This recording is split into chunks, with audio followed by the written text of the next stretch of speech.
Biden turns his attention back to Asia after months focused on Russia's war in Ukraine. President Joe Biden departs Thursday on an alliance-boosting visit to Asia, a belated first trip to a region that remains central to his foreign policy goals even as his focus has been drawn away. Biden stops in two staunch U.S. allies, South Korea and Japan, are meant to bolster partnerships at a moment of global instability. While Biden and his team have spent much of their time and resources on Russia's invasion of Ukraine, provocations from North Korea have intensified and China continues to flex its economic and military might. As he touches down in Seoul on Friday, the region's tensions will be palpable.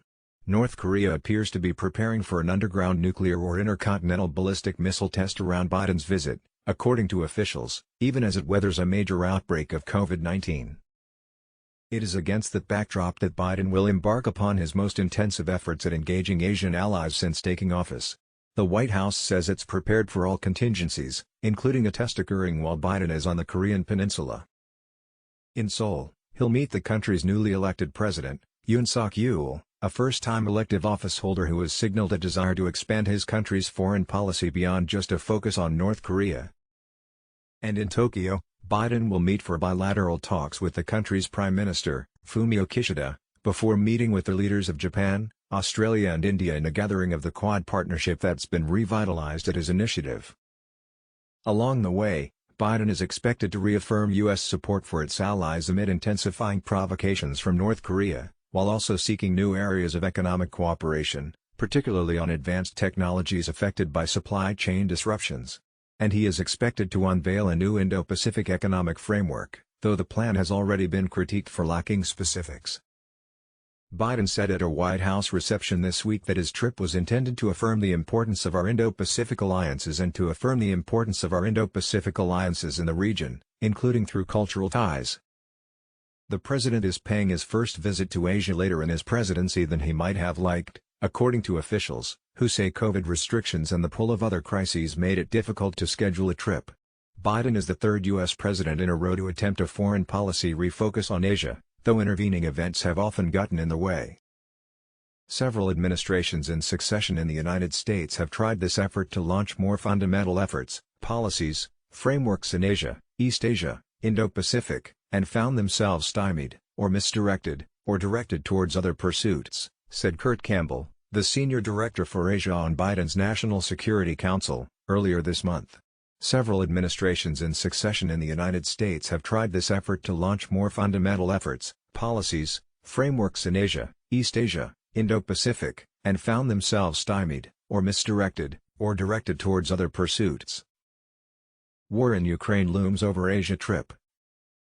After months of all-consuming attention on Russia's war in Ukraine, a conflict that has summoned Cold War comparisons and revitalized alliances built last century, Biden's debut visit to Asia is an opportunity to renew what he views as this century's challenge, confronting a rising China through a system of renewed economic and military partnerships.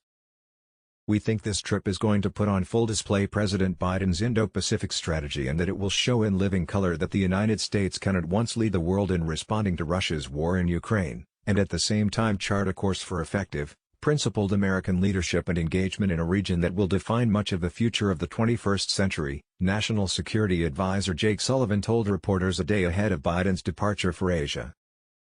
Sullivan discounted the suggestion that the president and his team were distracted from their Asia initiatives by the crisis in Ukraine. "We actually don't regard this as a tension between investing time, energy and attention in Europe and time, energy and attention in the Indo-Pacific.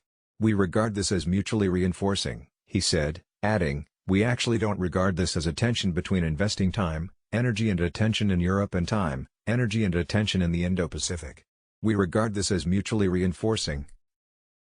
Even as Biden turns his attention to Asia, the crisis in Ukraine remains his administration's dominant foreign policy focus. Before he departs Thursday, Biden will meet at the White House with the leaders of Finland and Sweden, who filed emergency applications this week to join NATO following Russia's invasion of Ukraine. A series of challenges await in Asia. The renewed standoff with Russia has obscured in some ways Biden's principal foreign policy objective, to engage China in intense competition while avoiding outright conflict. Administration officials have acknowledged that senior foreign policy leaders inside the administration, along with the president himself, had been preoccupied over the past months with maintaining a united Western front against Russia and providing Ukraine military and economic assistance. Even as Russia's war grinds on, however, tensions have been building elsewhere. North Korea, which Biden identified as his greatest foreign policy challenge early in his presidency, resumed provocative weapons tests ahead of Yoon's inauguration. The Biden administration has sought to restart diplomacy with Pyongyang but has received little response. Yoon, meanwhile, has vowed to harden South Korea's line against the North after former President Moon Jae-in made attempts at cultivating diplomacy, including helping then-President Donald Trump arrange a series of summits with Kim. During Trump's final visit to Seoul as president, he made a detour to the demilitarized zone, where he shook hands with Kim and stepped over the line of demarcation into North Korea. Previous presidents have also paid visits to the highly fortified border area, but White House Press Secretary Karine Jean-Pierre said Wednesday that a DMZ visit was not planned during Biden's stop. United West a warning to China. Despite the focus on Ukraine, officials say Biden remains intent on realigning U.S. foreign policy toward the challenges of the next decades. That includes, most urgently, building the type of alliance structure in Asia that already exists among transatlantic allies and has formed a mostly united bulwark against Russia following its invasion of Ukraine. U.S. officials believe the strength of the coordinated sanctions and military assistance to Ukraine among U.S. and European allies has come as something of a surprise, not only to Russian President Vladimir Putin but to his ally in Beijing, President Xi Jinping. Surprising, too, was the willingness of countries in Asia, including Japan, to join in sanctions and help ease Europe's dependence on Russian energy by providing supplies of natural gas. Biden and his team hope the response of the U.S. alliance network to an unprovoked invasion of the country sends a message to Xi that the consequences of such an action in Asia could be similarly dire.